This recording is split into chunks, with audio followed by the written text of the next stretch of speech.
Muy buenos días, estudiantes de noveno grado. Feliz año, deseando acá que se encuentren muy bien.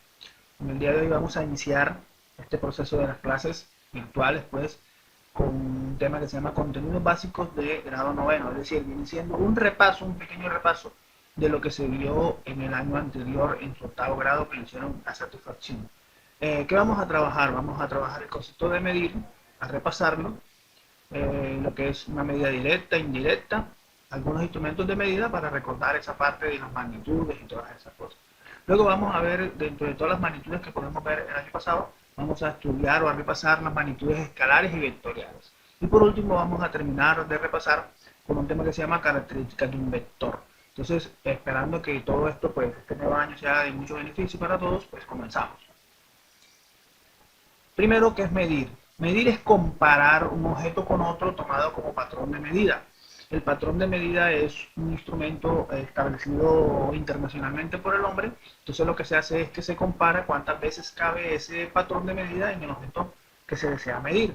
Esas medidas pues pueden ser directas o indirectas. Ahora les aclaro un poquito más, ahora que les mostremos los instrumentos. Aquí tenemos algunos instrumentos de medida, como por lo menos la cinta métrica, esta que tenemos acá, que mide distancias en centímetros o en metros. También se puede en milímetros y trae una graduación bien pequeñita. Otro instrumento es el cronómetro. El cronómetro sirve para medir el tiempo, que puede ser en segundos o en minutos. A veces traen, hay cronómetros que son muy precisos y muy amplios y traen también horas. Eh, Otro instrumento de medida es la balanza, que mide las masas en kilogramos o gramos. Comúnmente se piensa que en las tiendas por lo menos hay este tipo de instrumentos para medir los pesos. Uno compra una libra de sal, una libra de carne, ese, pero realmente en física se trabaja que la balanza es para medir masas y en kilogramos o gramos. Hay otro instrumento que se llama el dinamómetro, que sirve para medir las fuerzas en newtons o dinas. Aclaremos un poquito lo de directo o indirecto. Una medida directa es cuando tú por lo menos vas a medir el largo de un objeto, entonces tú utilizas la cinta métrica y ella te sirve, porque el objeto es pequeño, te sirve para saber es decir, usas el instrumento y el instrumento te dice enseguida cuánto es el valor. Pero imagínate que vas a medir un objeto muy grande, demasiado grande, y vas a utilizar la misma cinta métrica, ya tiene máximo creo que metro y medio, entonces tendrías que coger la cinta, medir un metro y medio, luego hacer una marquita, medir otro metro y medio y hasta que así, y luego que hacer, sumar, es decir, este tipo de medida implica una operación que suma, entonces cuando la medida implica una operación matemática, entonces se llama indirecta. Cuando no, es decir, que el instrumento te dice enseguida el valor, se llama medida directa. Bien, avancemos un poquito más. Y es otro tema que vimos en octavo grado, que fueron las magnitudes. Y allá estudiamos cuatro, pero vamos a recordar solamente escalares y vectoriales. Primero, ¿qué es una magnitud? Una magnitud es todo aquello que se puede medir, como por ejemplo la distancia o la fuerza. Las magnitudes se pueden clasificar en escalares y vectoriales. Vamos a recordarte que es escalar. Dice, escalar si solo necesitan un número y su unidad de medida. Mientras que, aquí está el ejemplo, una masa, o sea, la palabra masa es una magnitud, y aquí está el número del cual te hablamos, mire, número, y esta palabrita que se denomina unidad. Entonces, cuando utiliza solamente un número y una unidad de medida, se le llama unidad o cantidad escalar. Seguimos. Eh, Tenemos ahora las vectoriales, que dice que además de un número y su unidad de medida, como por lo menos 50 kilogramos, necesitan de una dirección o sentido para quedar completamente definidas. Ejemplo, una fuerza de 50 newtons a la derecha. Yo podría decir una fuerza de 50 newtons, pero para que quede totalmente específico, yo tendría que decirle hacia dónde va aplicada esa fuerza, pues en este caso es a la derecha.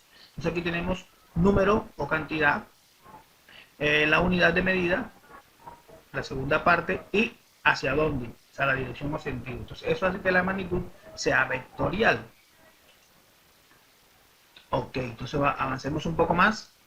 Ahora vamos a hablar o a recordar las conversiones. Recuerden que las conversiones se apoyan en una tabla que se llama tabla de relaciones básicas, donde tenemos distancias, tenemos tiempo y tenemos masas. Estas son las equivalencias de distancias, o por lo menos un kilómetro, 1000 metros, etcétera, etcétera. En cuanto a tiempo, una hora son 60 minutos y en cuanto a masa, 1 kilogramo igual a 1000 gramos. Es decir, tú puedes utilizar esta tabla o cualquier otra relación que encuentres en internet para hacer conversiones. Vamos a ver dos ejemplos aquí rápidamente. El primero dice convertir 25 metros a centímetros. Entonces recordemos que hay que hacer dos columnas, una con metro, que es la primera unidad que está aquí, y la otra que es centímetros, se hacen dos columnas unidos. Primero se coloca la relación básica. Si miras atrás en la tabla, te puedes dar cuenta de que un metro son 100 centímetros. Vamos a mirarla aquí rápidamente. Dice esta es la que se utiliza, 1 metro 100 centímetros. Entonces se coloca aquí el 1 debajo de metro y se coloca los 100 debajo de los centímetros. Como te dieron el ejercicio de 25 metros, entonces hay que colocar los 25 debajo de la palabra metro. Trazar una línea y la incógnita para saber a qué equivale en centímetros. Entonces, aquí se acostumbra a que la incógnita es igual a la multiplicación de los dos números que quedan en diagonal, los dos números que tienen sentido, que tienen valor, en este caso 25 por 100, y se divide por el número que queda, que en este caso es 1. Entonces 25 por 100 da 2500, entre 1, 2500. Entonces 25 metros convertidos a centímetros son 2500 centímetros. Ese es nuestro primer ejemplo. Hay un segundo ejemplo que dice convertir 60 centímetros a metros, es decir, lo contrario. Este ejercicio es lo contrario a este, porque este era de metros a centímetros y este va de centímetros a metros. Se vuelven a hacer las mismas dos columnas, pero observa de que ahora los números se colocan al revés. Mira, yo coloqué primero centímetros y coloco el 100 debajo de centímetros y el 1 debajo de metros. Como me dieron 600 centímetros, lo coloco aquí debajo de centímetros y la incógnita. Luego, la incógnita será igual a los dos números que resultaron con valor, la multiplicación, y se divide por el número que sobró, que en este caso fue 100. Entonces, 600 por 1 son 600, 600 entre 100 da 6. Entonces, aquí está reafirmado, 600 centímetros son 6 metros. Vaya, caballero. Por último, vamos a repasar las características de un vector. Recuerden que un vector es una flecha, es un segmento de recta orientado hacia un sentido y tiene tres características básicas que son magnitud, dirección y sentido. Hoy vamos a tratar de recordar con tres ejemplos a ver cómo nos va. Aquí tenemos, fíjate, un primer vector que se llama A. Esta flechita arriba indica de que es un vector A porque así se denota. Y fíjate cómo está, cómo viene, es decir, viene hacia allá, hacia la derecha, está dividido en cuatro partes y bueno, vamos a sacarle sus características. La magnitud son 4 unidades. ¿Por qué? Porque se dividió en 4 partes iguales. 1, 2, 3 y 4 partes. La magnitud siempre son las divisiones iguales que se hagan del vector. Cuando no tenga división, que tú veas así que es una sola flechita, pues tendrá magnitud 1.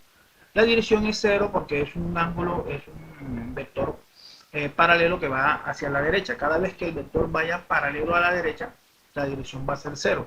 En caso que sea paralelo pero vaya a la izquierda, entonces la dirección es 180 grados.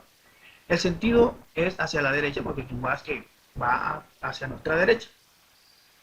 El segundo ejemplo sería este que tengo aquí, que es, o dice lo siguiente, es un vector B, se llama el vector B. Tiene un 30, ya nos dieron un valor de ángulo. El ángulo siempre da la dirección, si no lo dan hay que sacarlo porque puede ser especial. Entonces, como está dividido en dos unidades, miran dos partes iguales, pues la magnitud es 2. La dirección es el ángulo que te dieron, 30 grados, y el sentido es combinado. ¿Por qué? Porque conforme va a la derecha, también va hacia arriba. Entonces, por eso colocamos arriba derecha, puede ser arriba derecha o derecha arriba. Eso no nos interesa, el orden no interesa, lo importante es que tengan dos palabras. Y nuestro último ejemplo viene siendo este, un vector que va hacia arriba, se llama C, y tiene magnitud 2, porque se encuentra dividido en dos partes iguales. La dirección es 90 grados, porque los que van hacia arriba son 90 grados, los que van hacia abajo son 270 grados, y porque son ángulos o son vectores especiales, eso te lo enseñé el año anterior. Y el sentido es hacia arriba porque tú lo ves que va exactamente hacia arriba, no tiene sentido combinado, sino un solo sentido hacia arriba. Bien amigos, esto es todo. Espero que les haya gustado la clase pues, de repaso y hagan su taller, su guía, por cualquier duda me escriben al WhatsApp. Nos vemos, queridos amigos.